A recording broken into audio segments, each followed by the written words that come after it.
Bienvenidos a El Mundo en 20 Minutos. Cada día un análisis valiente y diferente de la actualidad. Sin medias tintas, sin complejos. El Mundo en 20 Minutos es un podcast de Santiago Fontenla.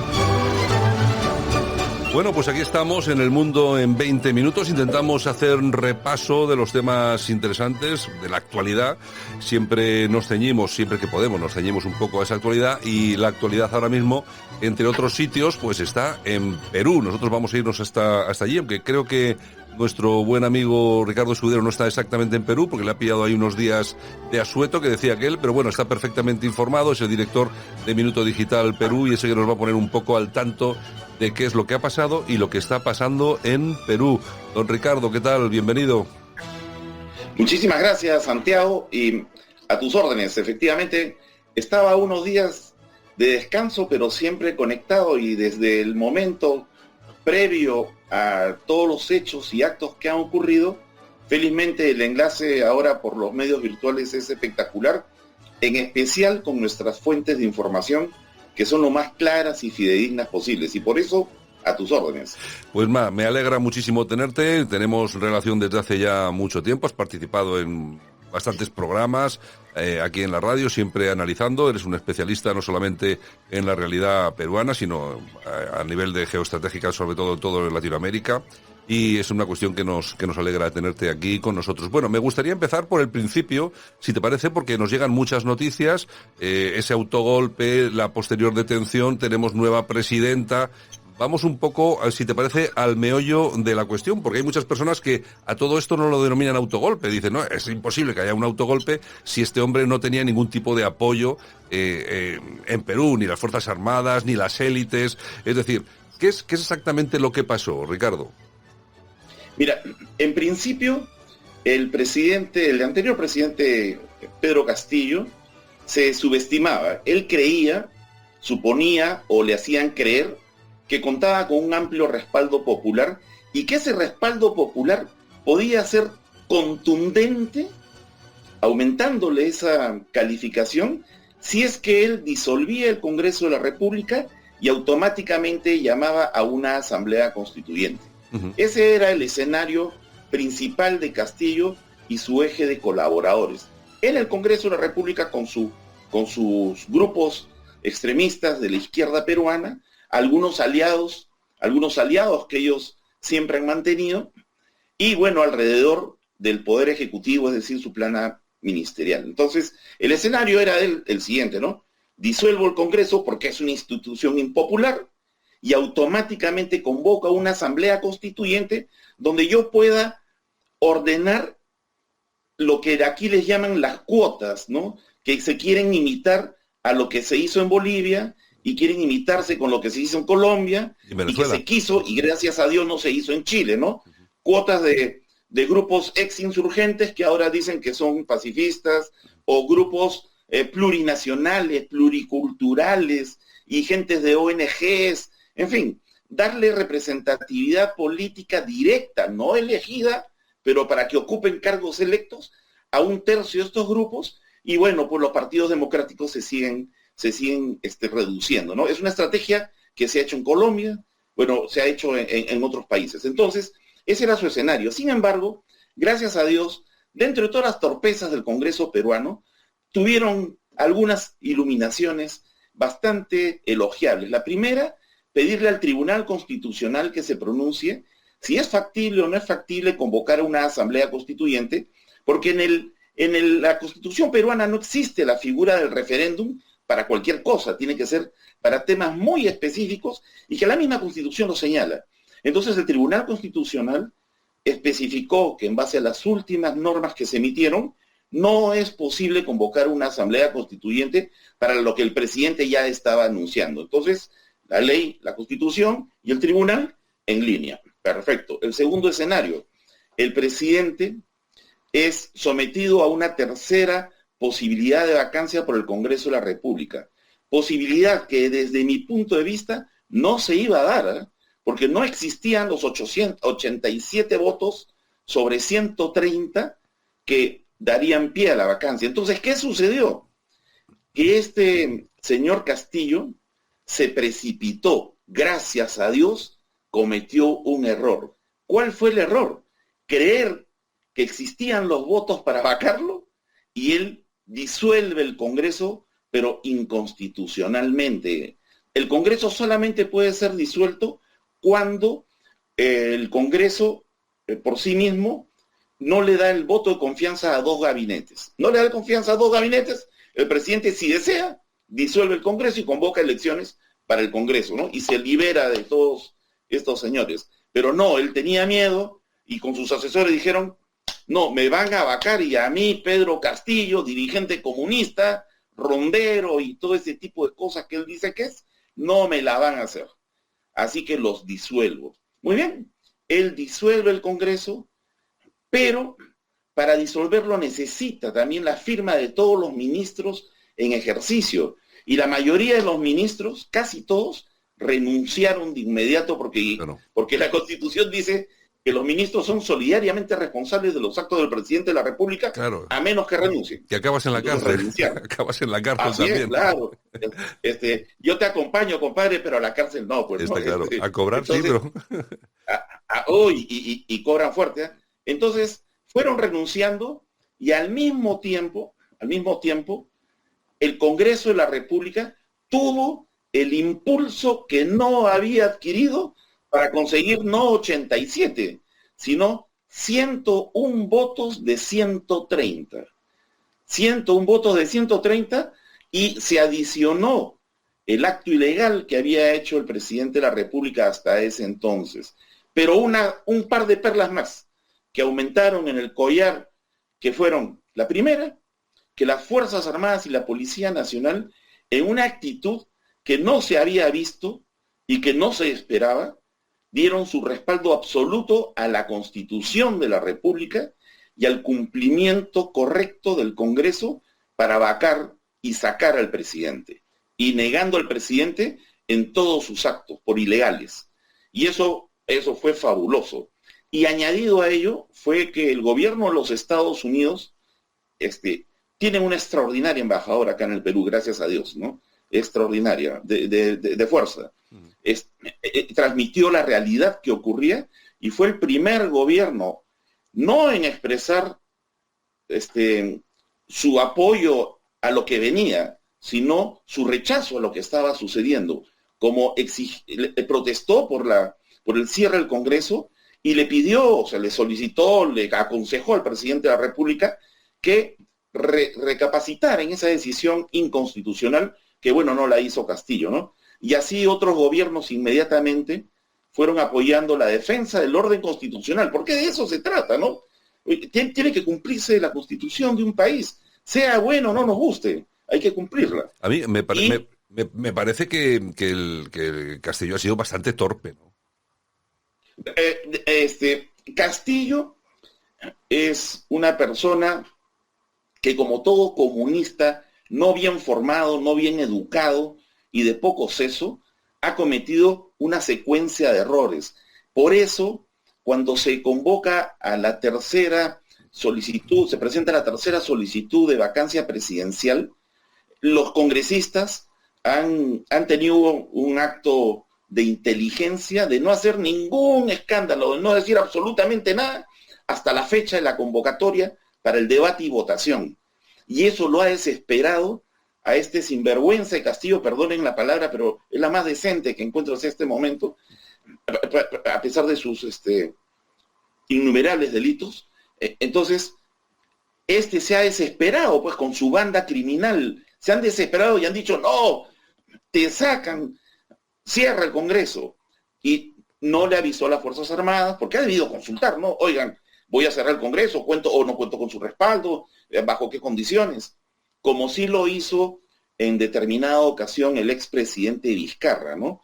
Que ahí hizo todo un conjunto de cosas, pero que no fueron muy correctas, que digamos, pero lo hizo. Bueno, y las Fuerzas Armadas no se metieron y fue para adelante. Pero en este caso ya era agobiante 4 cosas, muy agobiantes eran. La primera, la inestabilidad política cuyo efecto en las inversiones nacionales y extranjeras había decaído a niveles históricos, ¿no? Sin inversión no funciona, sin gasolina no se mueve el auto, ¿no? Pero este carro no solamente le faltaba gasolina, sino que ya no teníamos ni faros para iluminar, ni llantas para andar. Así estaba el Perú, cada vez peor. Y gastándose la gente, los ciudadanos, la familia, las clases medias, sus ahorros. En segundo lugar, la inseguridad y la delincuencia han desbordado límites ya inimaginables también. ¿Por qué? Porque en esta delincuencia propia, nacional, de todo nivel, se tiene que contar, y esto no es hablar mal de los extranjeros, sino la realidad, tenemos 1.600.000 venezolanos acá en el Perú. Y eso tiene costos también, ¿no? Porque de ese total hay un grupo de gentes que se llaman, por ejemplo, mafias como el Tren de Aragua, que son organizaciones criminales de microcomercialización de drogas y menudeo de dinero. Y ese 1.600.000 venezolanos se le suman 300.000 colombianos. Y allí sí hay organizaciones criminales bastante violentas que han aumentado el caldo de cultivo de todo este drama que vive un padre de familia cuando sale a la calle, no se sabe si vuelve o no vuelve, ¿no? Y no tienen derecho a tener un país así. Nuestro gobierno y las gentes que han venido de mala manera. La inmigración buena, bienvenida, ¿no? La inmigración oscura no es conveniente, ¿no? Ustedes tienen mayor dolor que nosotros y sería largo conversar. Sí. El tercer punto, para acabarte esa parte, el tercer punto importante es que en los temas de políticas de educación y salud, siendo este señor, dice, un profesor, pero durante 27 años ha sido dirigente sindical cobrando lo que sus colegas le daban para hacer politiquería barata, la educación y la salud nunca han estado tan mal en la historia del país. Nunca, jamás. Es un desastre. El abandono de los hospitales, las postas y los centros médicos, sobre todo en las zonas rurales, donde viven los más pobres entre los pobres. Es un insulto que la educación pública haya querido inmiscuirse en la educación privada, porque la educación privada la pagamos los papás de los que podemos y luchamos para ello, pero la educación pública, desastrosa, atrasada, muchos planes que sí venían buenos para que de anteriores gobiernos fueron tirados al cesto de la basura. Y el último punto es la institucionalidad. La institucionalidad en el Perú prácticamente no existe. Entonces, se pusieron los pantalones la fiscal de la Nación, Patricia Benavides, cuya actitud, cuya formación y cuyo temple y coraje han sido determinantes para que los congresistas piensen más que en el dinero, en el país, ¿no? Ha sido determinante. Y junto a ella, jueces de la calidad del doctor Juan Carlos Checli, un juez supremo muy joven, muy bien preparado, cuya valentía no ha dejado sobrepasar las amenazas que le infringían los cobardes del gobierno y de los partidos de la Alianza Comunista que nos gobernaba. Ese es el gran escenario del Perú. Aquí el autogolpe se lo hizo este señor, pero tenía que ser legitimado pues, por sus ministros. Entonces los ministros lo dejaron de lado. Las Fuerzas Armadas dijeron, no me metan en problemas. Y el Congreso, ante eso, ante el cierre irresponsable, inconstitucional e ilegal de Pedro Castillo, el Congreso actuó y cumplió el debido proceso constitucional. ¿Cuál es el efecto en esto? Si Castillo tuviese respaldo popular, las calles y plazas estarían inundadas de gente protestando.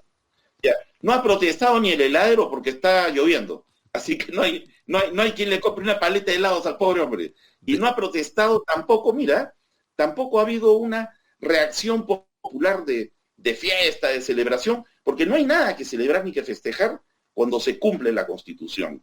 Eso ha sido. Ricardo, ahí vamos a ver, aquí hay una inestabilidad política en Perú de hace tiempo. Creo que habéis tenido 7 presidentes en 6 años. Creo que la cifra habla por sí misma.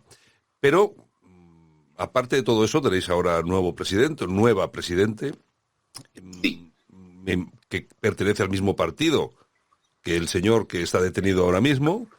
Es decir, que el gran problema, es decir, os habéis quitado el problema con nombre y apellido, pero el problema ideológico lo seguís teniendo, porque esta señora que es ahora presidente de vuestro país sigue siendo también comunista, ¿no? Tenemos ahí ha ocurrido un extraño fenómeno que evidentemente no nos alienta a poder decir que qué bueno que ha entrado la señora Boluarte, ¿no? La nueva presidenta del Perú. tienes mucha razón. Ella entró en la fórmula presidencial con el señor Castillo, pero comenzó a marcar distancia de él en algunos temas, como por ejemplo, y esto está verificado, por ejemplo en la inversión privada. ¿No? La señora Boluarte vive en una de las mejores zonas de Lima, si no la mejor, es de una posición económica bastante interesante, tiene su nivel educativo en escuelas y universidades privadas, pero bueno, le tocó ser también de izquierda. Sin embargo, ella fue nombrada incluso ministra de Estado, pero la fueron apartando y fue expulsada del partido de gobierno. Expulsada del partido de gobierno y arrinconada. Para que no generara tantos problemas, la mandaban al Foro Mundial de Davos, la mandaban, no sé, pues a un concierto en el Vaticano, la mandaban de paseo a Corea del Sur. Entonces, la señora ha ido paseando por eventos de la FAO, del UNESCO, UNICEF, en fin, ¿no? Gastándose, nuestro dinero, pero ha estado de paseo y yo creo que ha estado aprendiendo y escuchando algo de alguien que le ha podido jalar las orejas para que se dé cuenta. Y tan cierto es esto que ella había dicho a principio del gobierno que si lo vacaban a Castillo, ella dijo renuncio de inmediato. Pero el considerarse la primera presidenta, ¿no?, como mujer en la historia del Perú, 1. 2, el tener la posibilidad de revertir este desastre. Y 3, el seguir ganando lo que gana un político en el Perú es bien apetecible. De verdad que es bien apetecible, ¿no? Entonces, ella quiere pasar a la historia seguramente y quiere hacer algo para cambiar. Entonces, tiene solo 3 escenarios. El primero es que la señora presidenta Dina Boluarte culmine el periodo presidencial como vicepresidenta, que le quedan más o menos 3 años y algunos meses, ¿no? Y que convoque a un gabinete de representación nacional bajo una agenda mínima, clara, precisa y contundente, de corto plazo. Porque acá no se puede hacer mediano y largo plazo, sino ahí sí nos vamos todos encima, ¿no? Se quieren quedar para toda la vida. Así, claro. Una cosa concreta, precisa y punto. Y es fácil porque el motor de la economía está ávido de activarse. 1. Segundo escenario posible es que ella agarre y convoque a elecciones presidenciales en un plazo de 6 meses, 1 año, y se hacen las elecciones presidenciales y congresales. Con lo cual, ella se lava las manos y listo, ¿no? Fue la presidencia de la transición democrática, entre comillas. Y el tercer escenario, que sería el más probable en la escena de la izquierda peruana, es que ella convoque a ministros de muy poco nivel, rechazados, o repita algunos de los que han estado, y le provoque al Congreso que no acepte esos gabinetes, y entonces con 2 negativas de gabinetes ministeriales, ella disuelva el Congreso y se arme el zafarrancho en el Perú, ¿no? Acá en el Perú nadie apoya al Congreso, como nadie apoyaba a Castillo, pero apoyamos la Constitución, y si fueron electos, pues tenemos que estar ahí, ¿no? Pero la cosa es que los ciudadanos han aprendido a participar, Santiago, han aprendido a salir a las calles, las clases medias que toda la vida dormían plácidamente, y los sectores empresariales no han sido los que han apoyado todo este proceso ciudadano de presionar al Congreso para que a su vez presione la salida de Castillo. Entonces, ¿es una situación de mucha inestabilidad? Sí. Hemos tenido casi 7 presidentes en muy pocos años, es cierto, pero absolutamente todos están siendo procesados por un poder judicial que se está sacudiendo la inmundicia y la corrupción, y por una Fiscalía de la Nación realmente muy valiente, muy, muy valiente. No se casa con nadie esta fiscal de la Nación. Bueno, es que eso es lo bueno. Ojalá pues, sucediese lo mismo en España, que aquí donde el gobierno nombra fiscales generales que son exministros o exministras del gobierno. Imagínate cómo están las cosas. Por cierto, y hablabas un poco del tema de la cárcel y cómo han sido procesados todos. Bueno, ¿qué es de Fujimori? Porque yo pensaba que había salido de la cárcel. ¿Sigue todavía preso? Sí, él está preso y está en una... No son celdas, son como unos pequeños chalets. Bueno, no puede salir de ahí, ¿no? Por el nivel de presidente. Él está en el chalet número 1 y Castillo está en el chalet número 2. Pero lo irónico es que este dirigente comunista que hablaba lo peor de Fujimori, que le decía dictador y que debería podrirse en esa cárcel y de esa cárcel nunca salir, es su vecino en la misma jaula. Oye, por cierto, vamos a ver, hablando de partidos políticos, la izquierda gobernando en Perú, ¿cómo está en Perú la derecha? Los conservadores, la derecha, ¿qué partidos son los que tienen representación parlamentaria y cuál es el papel que están jugando? Mira, los partidos de centro derecha y de derecha, conservadores, sí, tienen una especie de alianza, ¿no? Es un nivel centro entre liberales, conservadores, porque acá hay una mezcla muy rara en el país de este tipo de cosas, pero no tienen una organización nacional eficiente. No existe 1, 2 o 3 líderes de la derecha o centro derecha peruana. La misma Keiko Fujimori no tiene una constante actividad por la cual se le pueda señalar pues como líder, ¿no? Porque un líder no es el candidato a la presidencia de la República que se presenta, termina las elecciones y se va a su casa, no es un líder, pues el líder es un dirigente permanente, ¿no? Con la voz de todos, con la palabra de muchos y con el rostro de los que no están siendo vistos como debieran. Y tenemos que ganar en ese discurso a las izquierdas que todavía representan gran parte del electorado nacional, ¿no? Así como hay una dispersión de grupos de izquierda, hay una dispersión de grupos de derecha, pero concentrados básicamente en Fuerza Popular del partido de los Fujimoristas, en Renovación Popular, el partido del nuevo alcalde de Lima que asume el 1 de enero del próximo año, Rafael López Aliaga. Él la tiene clara, no iba para presidente, no es un líder nacional, él iba como representante de la comunidad limeña, que bueno, somos 11 millones también en Lima, no es menospreciable. Bueno. ¿No? Es una buena persona, es un tipo que ha hecho de su vida mucho éxito, es un representante del Opus Dei en el Perú, mira que es bien fuerte, ¿eh? Y no le da miedo decir lo que piensa, lo que va a hacer y lo que ha hecho. Entonces, desde ese nivel es muy respetado, pero era muy atacado por el gobierno y por todas las izquierdas subversivas, ¿no? Y cuando digo izquierdas subversivas, por si acaso, es gente de Sendero Luminoso que ha estado en el gobierno, y cualquiera me podría pues, decir, oye Ricardo, pero si Sendero Luminoso acabó. No, la escoria nunca acaba. Y además, acá dicen los rezagos o remanentes del terrorismo. No, los terroristas, porque los rezagos de los años 80, 90 ya fueron pues exterminados casi todos, ¿no? Quedarán los abuelitos de los terroristas de esa época, o los nietos, ya. La gente de este nivel ideológico tan enfermizo ha seguido haciendo su trabajo silenciosamente.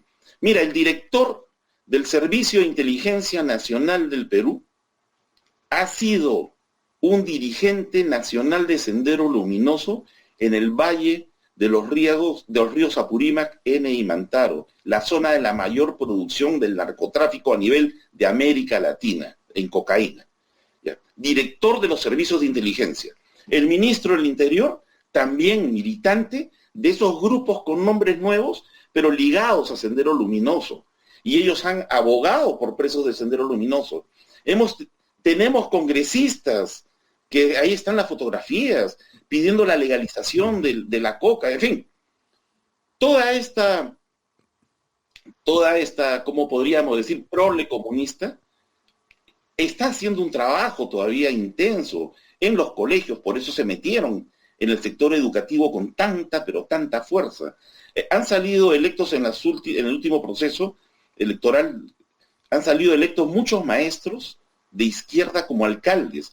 En el Perú hay 1960 distritos y hay 25 regiones, ¿no? Y están las ciudades capitales de región, son 25, donde hay alcaldes provinciales. Más del 50% son dirigentes de grupos de izquierda, no del gobierno, de grupos de izquierda. Entonces, la labor de Fuerza Popular, la labor de Renovación Popular con el nuevo alcalde de Lima y los que queda de los grupos conservadores es la pelea cultural, no la pelea ideológica.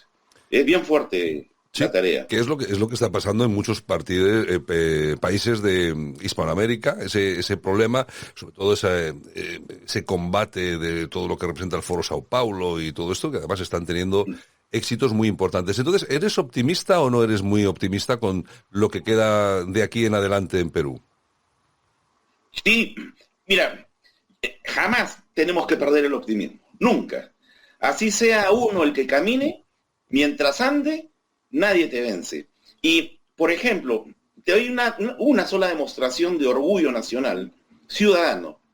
Cuando este sinvergüenza sale de Palacio de Gobierno fugándose, ni siquiera sacaron maletas, en bolsas de plástico llevaron la ropa y todo lo que se podían robar, no sé, la cruz de Pizarro, en fin, todo se lo llevaban en una camioneta como ladrones, ¿no? Que se escapan. Es decir, Iban por las calles como... Ricardo, es decir, que cuando a él le detienen, él tenía algunas propiedades que se estaba llevando.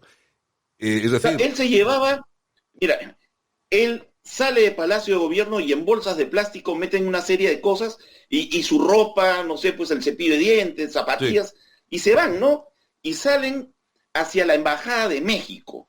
Y viene una información en redes sociales por una gentileza de la gente de Palacio de Gobierno que pase el dato, que él va a la Embajada de México. Entonces, si yo hubiera estado en Lima lo hubiera hecho, pero amigos míos cercaron la Embajada de México, 2 cuadras.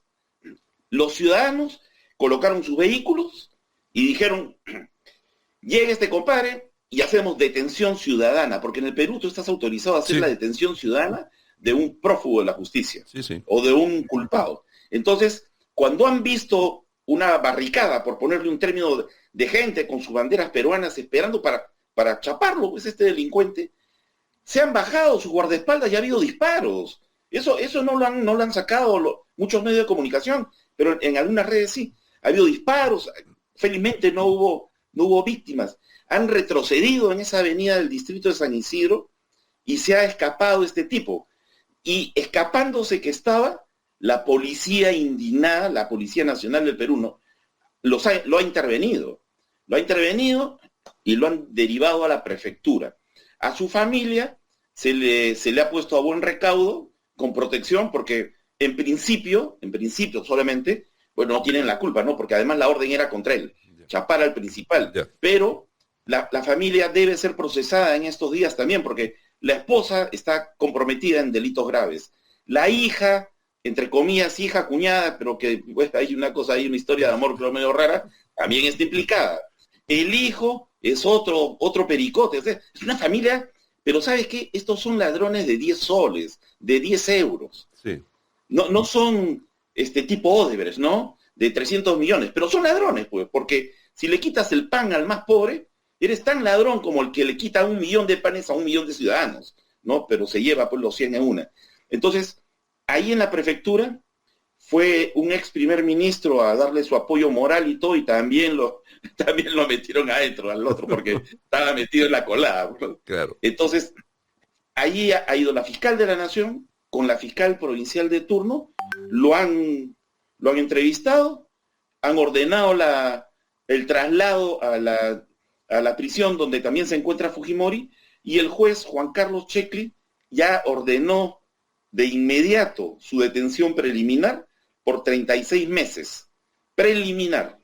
Porque o sea que está, vamos a ver, que yo sepa, no sé si estoy equivocado, yo creo que ahora está este hombre va a ser acusado de rebelión y conspiración, que no sé exactamente cómo puede estar penado en Perú. Ya te aviso que en España, con los cambios que está haciendo el gobierno, me parece que va a ser algo anecdótico, pasar un fin de semana recogiendo basura por ahí o algo así. Tú fíjate cómo estamos en España, que hasta esos delitos van a perder la capacidad de forzar a aquel que quiera delinquir para que no lo haga. Bueno, ahí, ¿con cuántos años se puede castigar al expresidente? Bueno, aquí, gracias a Dios, existe la suma de delitos. Él tiene 51 procesos judiciales, 51 carpetas fiscales. De antes ya, es decir, venía ya de antes. Sí, pero solamente por el delito de sedición y rebelión y además por haber disuelto inconstitucionalmente e impedido el funcionamiento del Congreso de la República, aproximadamente él debe recibir una condena de 35 años e inhabilitación perpetua para el ejercicio de la función pública. Solamente en estos casos.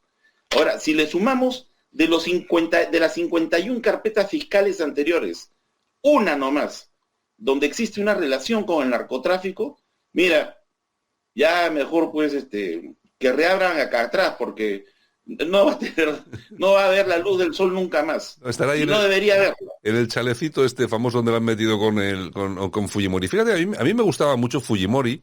Y que igual, claro, visto en la distancia, tampoco quiero yo decir demasiado, porque vosotros los que vivisteis y ese periodo, pues sois los que lógicamente tenéis ahí el peso específico para poder decir una cosa y otra. Pero y su hija también me ha gustado bastante. Yo no sé que, aparte de esa crítica que has hecho tú, que me parece muy paracaidista, es decir, aparecemos en elecciones y luego nos vamos a casa porque no hemos conseguido nada, en vez de quedarnos trabajando. Pero sí que me gustaba un poco el planteamiento político, ¿no? Que tenía. Es Sí, un partido conservador interesante. sí, Keiko Fujimori es una persona que se ha preparado bastante, pero que no cuenta con una estructura, con un aparato orgánico Porque de calidad. es muy personalista ese tema, ¿no? Sí, sí, y eso es lo malo, pues. Oye, tú te tienes que rodear de mejores que tú, pues, Claro, ¿no? claro. Porque si no está fregado, pues, si yo sé todo, y tú ves, lamentablemente, la calidad de sus congresistas, salvo dos, que son personas, pues, de nivel moral, intelectual, profesional, familiar, gente buena, salvo dos, los 10 y tantos demás, pues, no sirven para nada. Entonces, los partidos políticos han tenido y tienen todavía representantes en el Congreso de muy baja calidad, de poco acercamiento a la ciudadanía para explicar. Como No aquí. tenemos que informar. Mira, a los ciudadanos no hay que informarles nada. A los ciudadanos hay que explicarles las cosas. Hay que explicarles. No, revisen mi página web, lea mi comunicado. No, hay que explicarles como a niñitos cada acción, cada hecho, qué implicancias tiene y ver en verdad si se conducen por cosas que valen la pena. El partido de Keiko ha cometido gravísimos errores. El nivel de sus dirigentes es muy malo, muy malo. Y en general de los partidos políticos peruanos. Tú le preguntas a cualquier peruano quién es el secretario general del partido de Keiko Fujimori, no tienen la menor idea. Claro. Del de Renovación Popular no tienen la menor idea. Y de los de la izquierda, bueno, ahí es peor la cosa, gracias a Dios es peor, ¿no? Por lo menos la esperanza, Bueno, como decimos, ¿no? Por lo menos existe Bolivia, con Evo Morales, bueno, eso nos salva. sí. Oye, una cosa sobre el tema de Keiko, creo que tuvo problemas con su hermano, ¿no? Que quería también montar otro Sí, partido, había ahí problemas, ¿no? Claro, es que al final es todo muy personalista. lamentablemente, a mí me dio mucha pena, porque intereses políticos primaron sobre el amor y el cariño entre los hermanos, ¿no? Y eso es la segunda gran pelea que tiene Keiko con su hermano que fue congresista, Kenji Fujimori, que es un muchacho bueno, es un muchacho chistoso, medio de la farándula, pero trabajador, muchacho bueno, no es, pero es que también sabes que acá en el Perú existe o Fujimori o no, ¿no? Y el odio ha sido enorme, porque Fujimori hizo muy bien en la lucha contra el terrorismo, hizo muy bien en la recuperación de la economía peruana y la atracción de nuevos capitales. Ese fue el 90% de grandes logros para el país en todos los campos. Pero el 10% restante, cuando entró ya la corrupción y al pillaje y este tipo de cosas, que sepultaron todo lo bueno que había hecho en muchas mentes y en muchos corazones de los peruanos.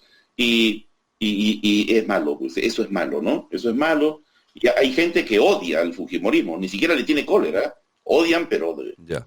fuerte. Ujú. Tú, Ricardo, vamos a ver, para las personas que nos escuchan mayoritariamente desde España, que parece mentira, pero porque ahora estamos muy cerca, sobre todo a través de la tecnología, pero hay cosas que nos pillan lejos, aunque tengamos esta relación tan cercana, ¿no? Imagínate que yo me voy a Perú, me instalo allí y consigo un derecho al voto.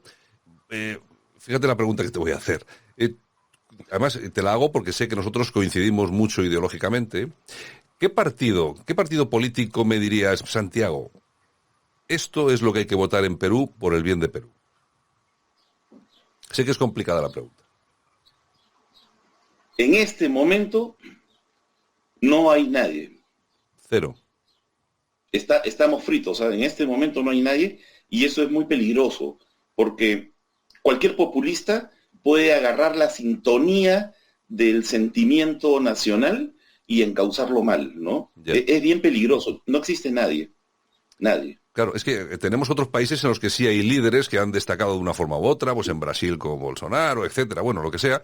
Pero claro, es que no todos los países tienen líderes, como bien dices, que sean asequibles al ciudadano para poder entenderlo y para poder votarlo. Nos estabas comentando el tema de Keiko, que yo creo que podría ser una cosa, su partido un poco más cercano, pero claro, al final te estás viendo que son paracaidistas y al final no ofrecen ninguna garantía. Pues hombre, no lo tenéis nada bien, a no ser que surja algo, la verdad que lo tenéis complicadillo, porque me imagino que una derecha bastante pobre, vamos a decirlo así, y una izquierda como la que tenéis, potente y que, excepto este hombre, pero yo creo que sabe lo que tiene que hacer porque viene bien adiestrada de otros sitios, Sí, lo tenéis complicado. sí, verdaderamente complicado. Hay una diversidad de agrupaciones el sistema electoral, las leyes electorales fueron muy mal reformuladas. Entonces tú con 24,000 firmas puedes tener una agrupación de nivel nacional, pues, ¿no? Y con subvención encima de nuestros impuestos. Es un desastre, en verdad, el sistema político peruano, que debería ser mucho más exigente y, y debería obligarte a construir partidos políticos y no clubes electorales, nada más, ¿no? Partidos políticos de verdad, con escuela, con constancia, con militancia, con aporte de los militantes para hacerlo crecer, con publicaciones, en fin, con escuela múltiple y diversa. Pero acá pues se pueden juntar un grupo de gentes, consiguen las firmas, logran su inscripción y se juegan a la lotería. Porque así salen algunos presidentes acá. Ya. Es la lotería electoral. Chapan en un momento de la campaña casi al... Mira, Castillo, hasta un mes antes del día de las elecciones, tenía 2% de 18 candidatos, 2. Estaba Keiko adelante, con Rafael López Aliaga y Hernando de Soto. Y un populista de izquierda por ahí, la Verónica Mendoza, la terrorista esta también. Estaban ahí en la jugada.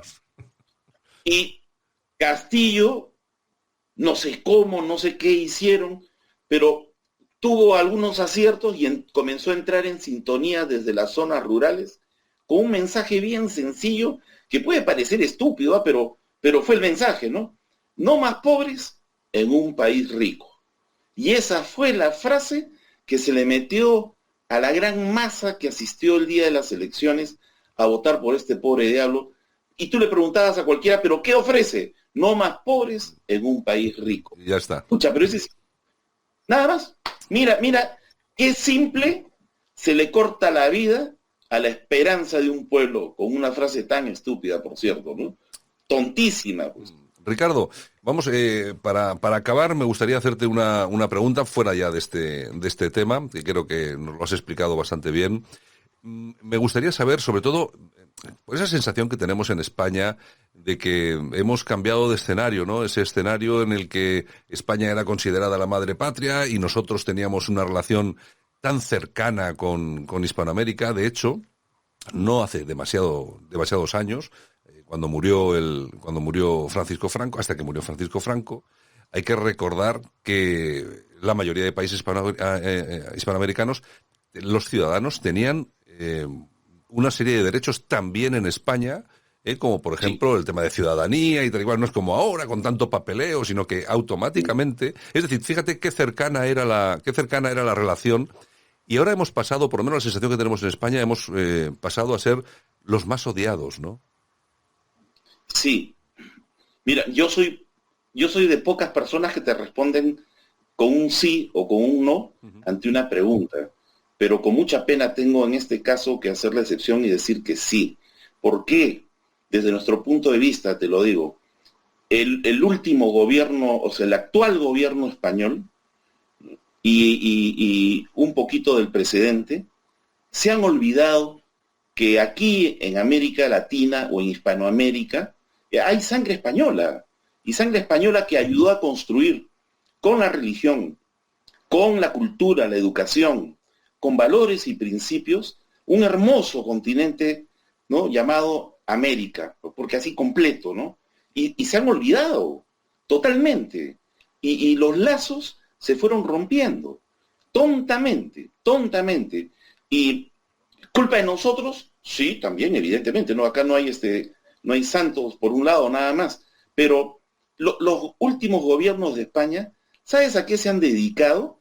A dar ayuda, por ejemplo, a ONGs pervertidas, claro, en América Latina, claro, ¿no? ONGs, cada uno tiene sus ideas, pero yo las señalo, ¿no? ONGs pro aborto, ONGs por ideología de género, por un feminismo que no es lo femenino, ¿no?, que es una distorsión de lo femenino, y ONGs en contra de las ONGs financiadas por España, que estas ONGs están en contra de la inversión privada que produce trabajo para los peruanos, en fin.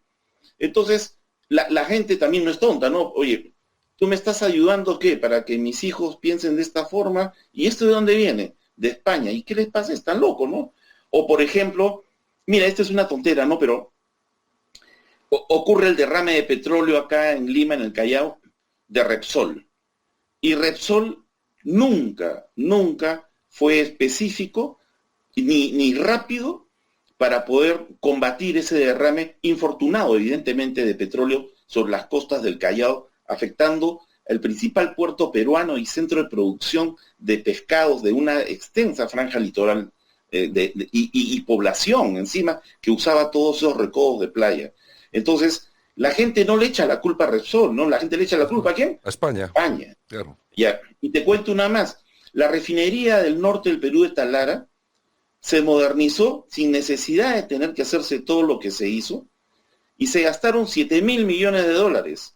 Y hay una agencia del gobierno española que es la que ha hecho los grandes negocios, ¿eh? Y nos han embaucado ahí 7.000 millones de dólares que representan una infinidad de recursos para alimentación, salud, etcétera, etcétera. Entonces, ¿qué dice la gente? España está metida en la jugada, pues, ¿no? Claro, nos siguen esquilmando, ese es el verso, ¿no? No solo se llevaron el oro de los incas, sino que ahora nos prestan para pagarles por más oro del que se llevaron.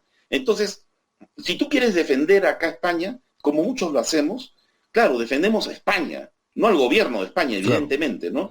Pero qué pena por el gobierno que tienen, porque aquí se hacen odiar más de lo que los propios ciudadanos españoles creo que le tienen cólera a esos que están gobernando hoy en día. Y es una pena, en verdad, porque la historia nos une mucho. Nosotros decimos viva España, ¿eh? Pero ya se está apagando el sonido.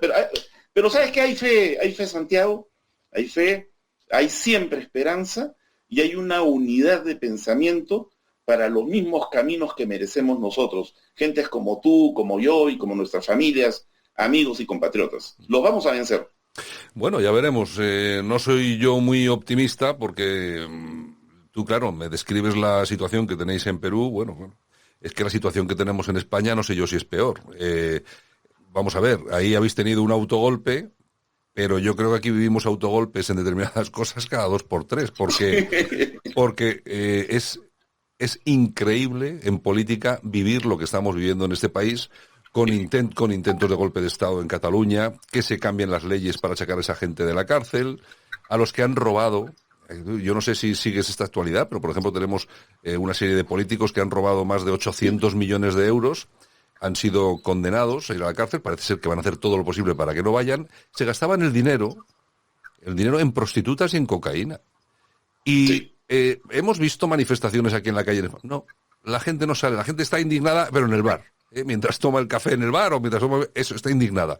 Pero luego, a la hora de votar, se sigue votando, las encuestas lo están diciendo, se sigue votando mucho a la izquierda, y ellos han tenido la capacidad de entrar en las cabecitas, sobre todo de la gente joven, a través de mil historias, toda esa, lo que decías tú, todo este rollo woke, LGTBI, etcétera, etcétera, y es de muy difícil reversión, es decir, revertir este asunto va a ser absolutamente complicado.